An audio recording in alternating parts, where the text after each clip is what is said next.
Welcome back to Steps to Sobriety. Today we've got Brian Wall with 10 points in 10 minutes. Thanks so much, Steph. It's good to see you, man. I tell you, the 10 points that I came up with, I put a lot of thought into it, and a lot of it have been exponentially developed over this past couple of years in my life. Lots of things going on, but my journey's been really highlighted in these areas. And so I try to encompass all those in the 10 points that I'm going to share. But that first one, be resilient. Life happens. And I think the knowledge gained is really the key to any experience. Regardless of what you're going through, gleaning that knowledge, gleaning that wisdom to carry on with you wherever your journey may take you is really key. Be a finisher. Be intentional about what you're doing, no matter how simple. I try to be careful about what I begin if I'm not going to finish it. I know that research shows that, being a finisher and completing projects opens new neural pathways and creates new opportunities of learning and new avenues of learning. And so I try to be very conscious of that. Self-care. We've all heard it. Nobody does it.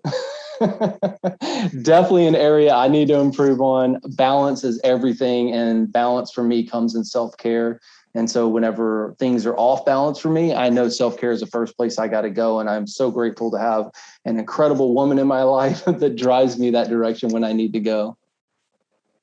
Be slow to judge and quick to forgive. There is absolutely an art in being able to admit when you're wrong. It's humbling. It's based in gratitude. It's great, based in healing. It's based in service and selflessness, and it's a beautiful place to be. And if I can hang out there as much as possible, it does good things for my soul. The fifth point would be family. Make time for your family, even if it hurts. Even if you have to rough through playing with the kids' baby dolls. I got 2 girls, and some nights I come home and I'm worn out and I don't want to spend time with anybody else. I want me time, right? And that's where my self-care comes in. If I'm really craving that time, I know that my self-care is off a bit probably, but ultimately it's not their fault. They want daddy, and I need to find a while. I need to ignite the inner Barbie in me and make that playtime happen. So I think that's really happened. And the payback, the dividends from that is exponential on a spiritual and emotional level for the girls that I have in my life. So lots of value there. Respect the tribe. This is a huge thing. I picked this up from LinkedIn. I've learned that making regular deposits of gratitude into your tribe also has exponential payback. Have at least one hobby that you're absolutely obnoxious about.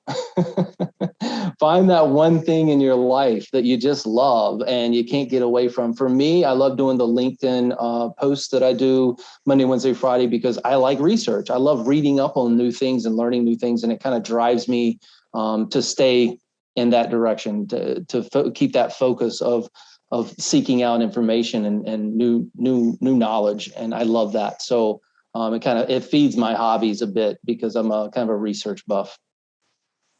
The 8th would be spirituality. Regularly feed your spirit, whatever that takes. And there's all different types of things you can do to get that done. But, we think a lot about mental and emotional and physical. Spiritual oftentimes is forgotten. And because I think we relate that a lot to organized religion. And I think it's really important to remember that your spirit is based in all that is core to the world. And so it responds to things outside of organized religion, right? So an amazing walk in nature on the beach, listen to the waves crash on the shore. I mean, that's a spiritual experience, and it brings you back down to earth and humbles you and reminds you that you are really not as big a deal as you think you are, right? It keeps you grounded.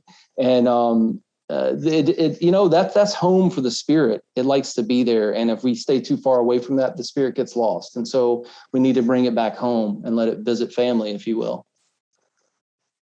The 9th, be you. That's been a big thing with me in the last couple of years, and unapologetically. This is me. I'm Brian. I'm doing my best to love on those around me and put back into the world what it's given me, and then some. And that's not always going to look the way you want it to look or anybody else in the world, but it's me. This is me. And so don't apologize about being the unique you that you were created to be. And the 10th most important thing that I found in life to date at 46 years old, drink water. Your body is mostly made up of water. You're not drinking enough water. Go get a glass of water.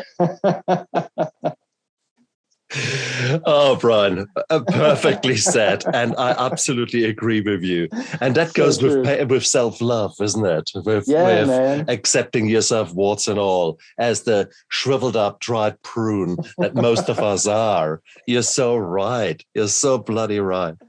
Drink water. Your soul is thirsty. Brilliant. Awesome. Brian, I'm so grateful for your input, for your passion, for you being you here on my show. I'm so grateful. Look after yourself, and you guys out there do the same. Drink a glass of water and look after yourself. Bye. Take care, brother.